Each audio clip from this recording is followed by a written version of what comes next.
So, some of you can identify. Darcy can. He's got those glasses. Yeah, so several people can. All right, so Romans 11, and if you'll think back, we have looked at this section by section very specifically, and kind of slowly. We went through verses 1 through 6 on Sunday morning, and that's the passage that's talking about how Paul has said there's a remnant that's left, and he said, let me give you two examples of that. One, I'm the example. I am an Israelite, and I'm saved, and so God hasn't excluded all the Israelites. And then he said, you think back to Elijah, and God said there's always a remnant. He has people that are serving him, and sometimes you don't know that. And then you look at the next section, verses 7 through 10, and we looked at that Sunday night, and that's where God says specifically that he's given them a spirit of slumber. And that's something that God has done to them. And that's one of those things that we need to recognize God can do. But all of this is about our spiritual history. It's telling us how did we as Gentiles become part of God's plan. And it deals with God's sovereignty that he can choose to do whatever he wants, whenever he wants. And that's what he's chosen to do. He's chosen to make this offer to the Gentiles. And so the academic statement, just looking at it from a study point of view, is that in the first 16 verses, there are three truths that every New Testament believer needs to know about Israel and God's relationship with them. And that is more important now than even probably 30 years ago, because before, I think, for a period of time at least, people understood Israel was still part of God's plan. There's a little bit of sentiment now that Israel doesn't matter anymore. But the truth is, when you study the Bible, it certainly does. And so these three truths, we've looked at two of them. One is that God preserves a Jewish remnant, and so there's always a Jewish remnant that's going to be there. Number two, God initiated a stupor, a sleepiness, if you will, in the Israelite people. And so they're kind of just missing some of the things that are going on. And then here's the third truth that you need to know, and this is the one that we'll look at tonight from verses 11 through 16. And that is that God will not let Israel fall completely. While they have fallen, they've stumbled, they haven't fallen completely. And we'll define that as we go on. What do we mean by falling completely? And so, verses 11 through 16, and let's do what we've done before. Let's read the passage first. We'll read the whole thing, and then we'll go back and break it down a little bit to some of the specific parts so we can see exactly what it is saying. All right, so verse 11, Romans 11. I say then, have they stumbled that they should fall? God forbid. But rather, through their fall, salvation is come unto the Gentiles, for to provoke them to jealousy. Now if the fall of them be the riches of the world, and the diminishing of them the riches of the Gentiles, how much more their fullness? For I speak to you Gentiles, inasmuch as I am the apostle of the Gentiles, I magnify mine office. If by any means I may provoke to emulation or jealousy them which are my flesh, and might save some of them. For if the casting away of them be the reconciling of the world, what shall the receiving of them be, but life from the dead? For if the first fruits be holy, the lump is also holy. And if the root be holy, so are the branches. Now, at first, when we just read through that, you have to kind of go, I don't know that I got a whole lot of that. And that's because this is intended to really think through. He wants you to really mull this over and make sure that you understand his point. It's not a light teaching that he's into right here. And so, let's go back to verse 11. And I'm going to put it up here in the New American Standard. And he starts by saying, I say then, they did not stumble so as to fall, did they? And then may it never be. Now you'll notice that I put something else in there, because this may help you. I say then, they did not stumble so as to fall, and you might help yourself by making a note, irretrievably, or beyond recovery. So he says, Israel hasn't fallen to the place where they're irretrievable, have they? Or they're beyond recovery. Have they gone into this stupor and fallen away so that they're lost? They've fallen and can't get up and will never get up. And that's when he comes back with this phrase, may it never be. Now, I've mentioned this phrase several times as we've gone through Romans. Here's your quiz tonight. How many times does he use that statement? Does anybody remember? I haven't mentioned it very often, but a couple of times I've told you. 4, wrong. 7, 8, 3, 11. You skipped it. You got 14? No? 10. There you go. Who said that? All right, 10. There you go. Yeah, he's going to say this 10 times, and this is the 10th and last time. And in Greek, it's me genento, or genoito. And he words the question in such a way that it elicits a negative answer. It's like saying, you're not really thinking this, are you? And then when he says, may it never be, I think the equivalent for us would be, you got to be kidding. How could you think that? I mean, why would you come to that conclusion? And that's really what he's saying. How is it that you could possibly come to that conclusion that God has let Israel stumble so as to fall irretrievably, that somehow he has given up on them or he's quit on them? And again, if you're going to study theology, this is an important point, because whether or not Israel is in the future, in eschatology, answers a lot of questions. It decides a lot of things when you're looking eschatologically at what's going to happen down the road. Is God's attention going to go back to Israel or not? And I would say it most certainly is, that he has some things that he's going to do. So he says, you've got to be kidding. Surely you can't think that. And then he goes on in the verse and he says, now, here's what you need to know about Israel. But by their transgression, salvation has come to the Gentiles to make them jealous. Well, when you put that up there, you realize that Paul is actually saying, okay, here is the divine purpose for which God is doing this. Well, the divine purpose of what? Of this stupor or this transgression that he has here. And this transgression is the idea of a false step. They have stepped out of line.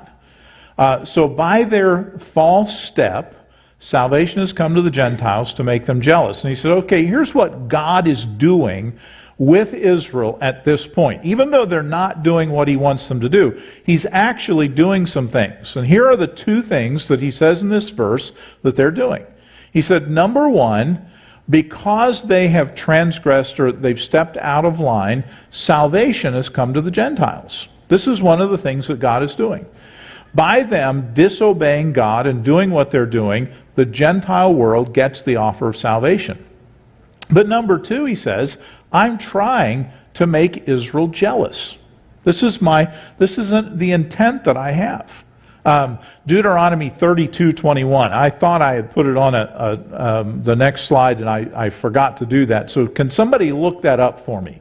Deuteronomy 32:21. And it's kind of interesting because, remember, Deuteronomy, this is the second giving of the law, and so he's talking to this younger group of people, and in telling them what's going to happen in the future, he makes this statement. All right? Who has it? Deuteronomy. Or Carol? They have moved me to jealousy with that which is not God. They have provoked me to anger with their vanities. I will move them to jealousy with those which are not a people. I will provoke them to anger with a foolish nation. Looking down the road, he says, you have provoked me to jealousy by them which are not gods. You've worshipped idols, and they're not even gods. And God is saying, I'm jealous over that. I want you to worship me. That's offensive. But he said, what I'm going to do down the road is, I'm going to move you to jealousy by people that shouldn't be worshiping me. I'm going to make you jealous to have me back, so that you're going to want me. And he says, this is something that I'm doing to people. And this is that delicate balance that we have between God telling us that He's going to call and choose and make decisions, and then at the same time saying, you have some responsibility. He said, I'm trying to make you jealous. I'm trying to make you want me again. And he said, that's one of my purposes for doing this. Now, when you look at this, you find that there are 2 times already that Paul has done this. We don't have enough time to go back and study this, but in Acts 13 and Acts 18, you find that Paul, when he went into a city, he would go immediately into the Jewish synagogue and he would start teaching. And after a while, when he started teaching, the Jews would often get just really irritated, and they would argue with him. Sometimes they would stone him, sometimes they would throw him out. But there were 2 times already that he had looked at the Jews and said, okay, you guys can have your way. I'm going to go out and preach this message to the Gentiles. They had literally so scorned him that he said, forget it, you can do what you want, but I'm going to move on to the Gentiles. And we have 2 specific examples of that in Acts 13 and Acts 18. Then we're going to have at least one more example of it in Rome itself. He's going to go and try to convince the Jews that Jesus is the Messiah, and they're going to reject that message, and he's going to say, okay, if you've rejected that message, I'm going to go to the Gentiles. And so this was something that Paul was continuing to do. Now, there are some people who have said that they feel like we ought to always take the gospel to the Jews first. Well, I think we ought to evangelize the Jews, certainly, but this wasn't a pattern for every missionary to have to go to the Jews first. This is what Paul did when he knew there were Jewish people there, that he tried to present the gospel to them. But he said, God is working and He wants you to be jealous. Now go on to verse 12. In verse 12, he says, now, if their transgression, that's this false step, is riches for the world, and their failure is riches for the Gentiles, how much more will their fulfillment be? Now notice a couple of things here. There are 2 things that he mentions. He says their transgression or their false step, and he uses 2 phrases. It is riches for the world. The world has become much richer spiritually because of the false step of the Israelites. As a matter of fact, their failure is riches for the Gentiles. You know, the world as a whole would include Jews and Gentiles, but he said specifically, when they failed to accept Jesus as their Messiah, you and I got riches. We got spiritual riches that we would never have gotten any other way. We have something that we would not have had before, and he defines it as riches, something that is there for us. And both in the King James and in the New American Standard, it is the same word. You have been enriched by what the Israelites have done. Now, not only that, but recognize this last phrase. How much more will their fulfillment be? Now, I want you to be theologians for a minute. So let me go back and I'll look at the whole verse for a minute. He says, now if their transgression is riches for the world, and their failure is riches for the Gentiles. And then I want to know what this last phrase means. How much more will their fulfillment be? All right, so let's put that phrase up there and help me out a little bit. You theologians, what does he mean when he says, how much more will their fulfillment be? Jason? They're not his chosen people. So if they're worshiping him enough and coming to that realization without being his chosen ones, then how much more is their fulfillment? How much more is their... Okay. All right. That's a good answer. Not really correct, but it's a really good answer. Okay. But I understand what you're saying. You are right in what you're saying. But I don't think that's what he's alluding to here. Todd? I'm going to take a stab and say that having been exposed to the preaching of Christ and rejected him, and now the gospel going to the Gentiles, if that is riches for them, how much more for the Jewish person who, having been put in a position of standing on the sidelines, sees the truth and comes to Christ. Ah. How great is that? Okay. All right. You're headed in the right direction. Okay, good. All right. Anybody else? How much more will their fulfillment be? Pastor Rogers. Can you go back a slide real quick? I can. There you go. You're talking about like their transgression, they messed up. It's benefit for the whole world. And so it benefits the Gentiles. So similar to what Todd mentioned, if that's how much if the benefit of Christ for the Gentiles is how big their messing up is, how much more is it going to be when they have the full fulfillment of the promises? Ah, okay. He's taken it a step further because he said the fulfillment of the promises. Okay.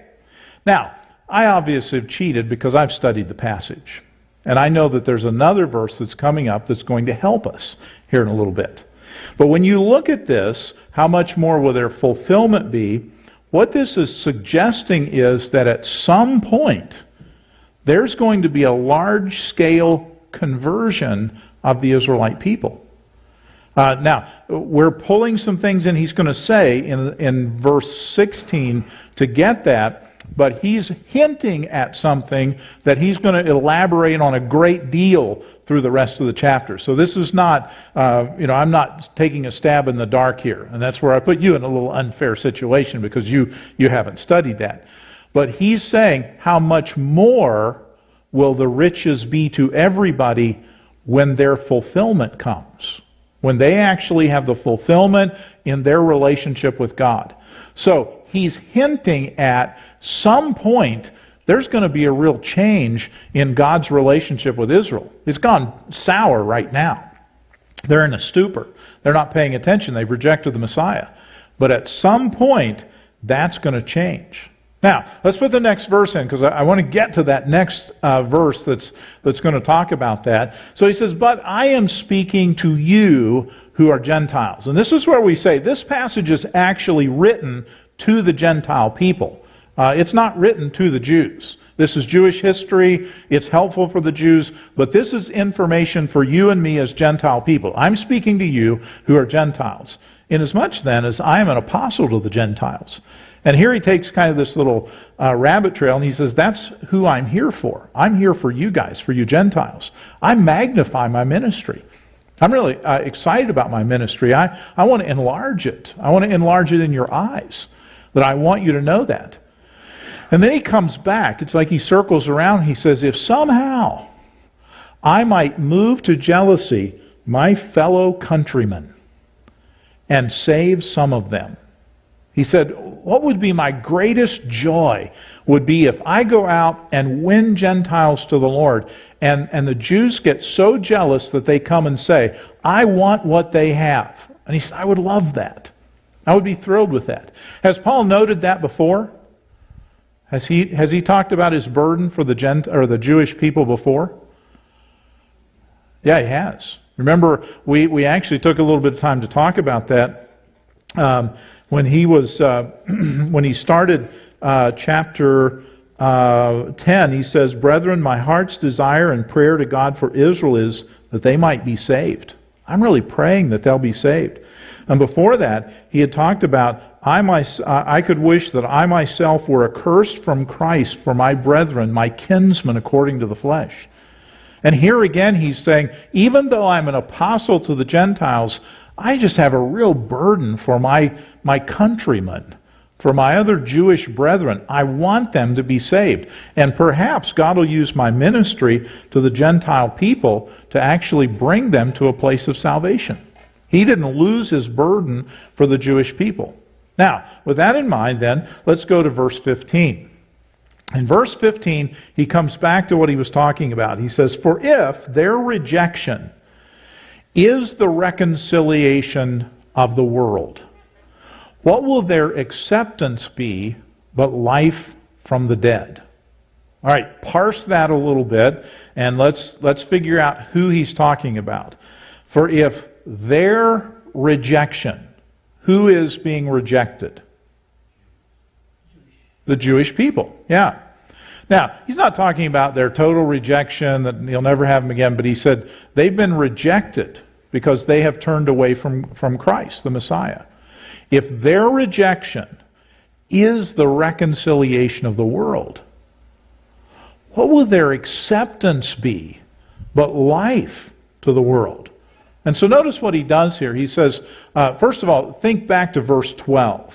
Back in verse 12 he says, now if the fall of them be the riches of the world and the diminishing of the riches of the Gentiles, how much more their fullness or their fulfillment? So this is adding to that. He says their rejection. And he says, let me compare something here. Here's the situation that Israel finds itself in right now. And then later he says their rejection is the reconciliation of the world. So at present, he says, they're rejected. Their rejection is the reconciliation of the world. Right now, Israel is in this kind of a relationship with God. He's rejected him because they've rejected him. So this is what's going on right now. And because they've rejected him, God has reconciled the rest of the world to himself. Now that has some real meat in it right there, because we could go to 2 Corinthians 5 and he's talking about to reconcile is to make things right again. God has made things right with the rest of the world because of the rejection of the Jewish people. But now look at the other part. He says, what will their acceptance be? Now this has to be future. So he said, right now we're in a state of rejection, but at some point their acceptance. Who's he talking about there? Well, he's still talking about the Jews. And so he says the Jews have been rejected, but there's going to come a point when they will be accepted. And so this is a present state and a future state that he's looking forward to. Their rejection was the reconciliation of the world, but in the future, they're going to be accepted, and it'll be life from the dead. It'll be as though God brought people back from the dead. It'll be an amazing transformation. And I understand that because, there's a couple of people in here who have been to Israel. There's really no sense when you go to Israel of any kind of regard for God. Not even Christ. I mean, not even looking at it from the sense of accepting Jesus as the Messiah. You go to the Temple Mount, go to the Wailing Wall, and you have the devout Jews that go in there and they do their rituals. But out on the streets, you really don't have any sense of reverence. It's a very secular, materialistic society, and there isn't any sense of godliness. It's not a bad group of people, but there's not a sense of worshiping God. And so when you see this and think God is going to bring his people back to himself, it is like there's going to be, people are going to be brought back as alive from the dead, because there doesn't seem to be a lot of life there right now. But God said, right now I've rejected them, but there's going to come a point when I accept them. Now, here's the last thing that he does. He says, okay, let me illustrate and move to another truth that you Gentiles need to understand. If the first piece of dough is holy, the lump is also.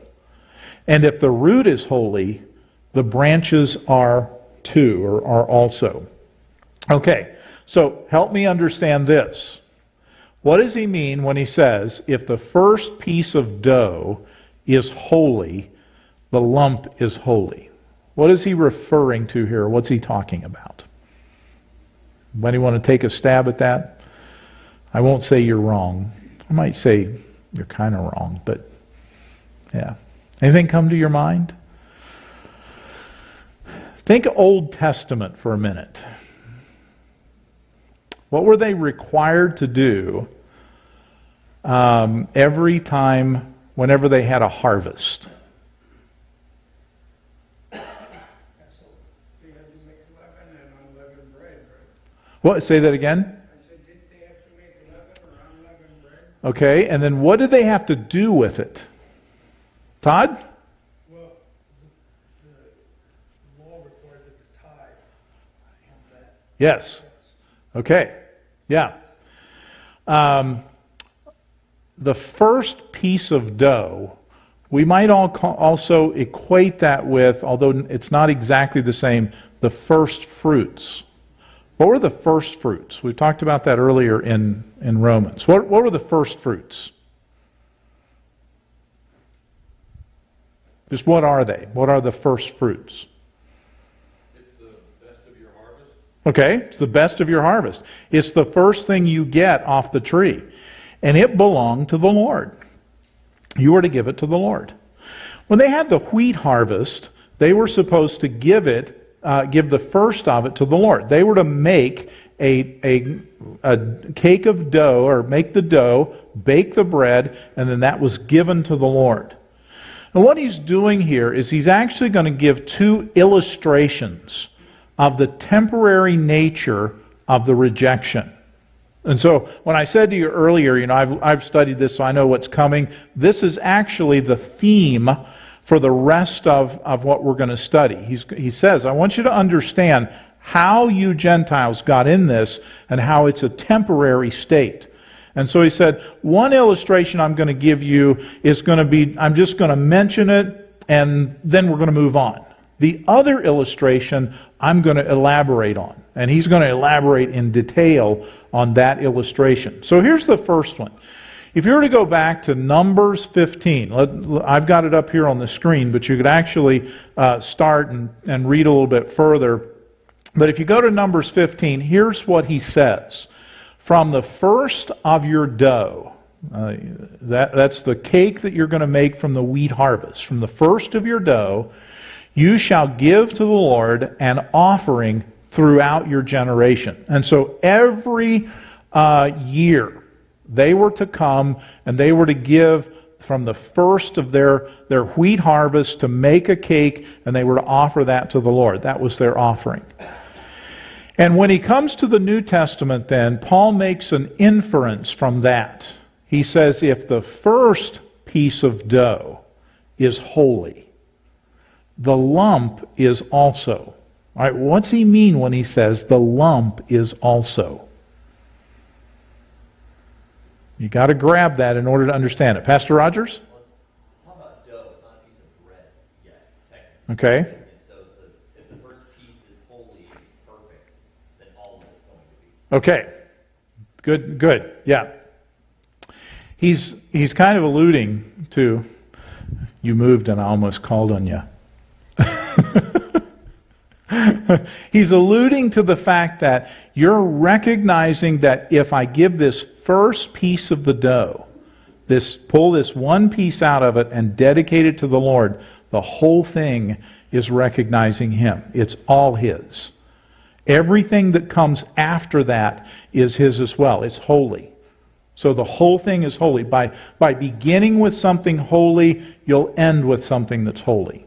And this is something that you and I don't grasp as well because we don't do the first fruits and we don't do the offerings like they did. But they would have grasped that. The people would have understood that he was alluding to this Old Testament passage and saying, if the first fruit is holy, the first piece is holy, then the rest of it will be also. Then he goes to the next part of this, and he says, and if the root is holy, the branches are too. So, what's he mean by that? This one's probably a little easier to understand. But how would you explain this phrase? If there's no root, there would be no branches. If there's no root, there will be no branches. Exactly. Yeah. How much are the branches dependent on the root? Completely. I mean, as Jesse said, if there is no root, there is no tree. And so whatever's in the root is responsible for what the tree is. And so if the root is holy, then the branches are too. What's unseen underneath is vital. And if that is holy, then what's above it is holy as well. Now, Carol? That relates to John 15:5. I'm the vine, you're the branches. Yes. I am the vine, you are the branches. Yeah, he uses that same type of illustration in John 15 when he's talking about our relationship with Him, that we must abide in Him. And if we don't abide in Him, then we're not going to have the life, the spiritual life that we need. So here he's saying, I want you to understand that if you are part of a root, then you're going to have, the tree is going to be what the root is. It's not going to be something different from that. Now, with that in mind then, he's going to expand this illustration. And that illustration is going to begin in verse 17, and it's going to go through verse 24. And it's an illustration of somebody being grafted into a tree. So, I want you to read that with me. We're not going to study that today. Look at verse 17. So he said, if the roots is holy, so are the branches. Look at verse 17.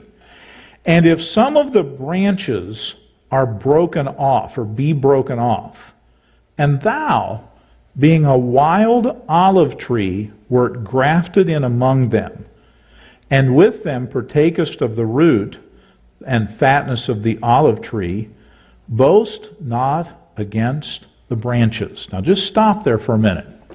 I don't know if you remember, but I mentioned something probably Sunday night, that there's really a point that Paul hasn't gotten to here until he gets to this point. And that is that the Gentiles should never boast about what they have done to become God's people. And they can't boast against the branches. Now, who is the olive tree then? What is the olive tree representing? Todd? In the grand sense, it appears what he's saying is it represents all of believers. Those who are the redeemed. Ultimately, yes. All right? Okay? Carol, what were you going to say? I already forgot. God's people is what I was going to say. Okay, God's people. Okay? Todd? Not in this case, okay? Yeah, keep it in the context. I understand that the tree could be God, but in this case he's saying something else. Chosen people. What is it? Chosen people. Okay, chosen people. I'm still looking for a very specific. Rebecca? Well, God's the root, the branches are your people, and being grafted along with the Gentiles. Okay, that's a great answer, and you are almost correct. Rebecca? Maybe you should sit by Carol. Who's the tree? All right? The tree is Israel. Ah, the tree is Israel. Correct. He's the pastor star. Well, you know. All right, we're going to look at this again Sunday. What's the root? This is a little harder. If you know the tree is Israel, what is the root? Or what are the roots?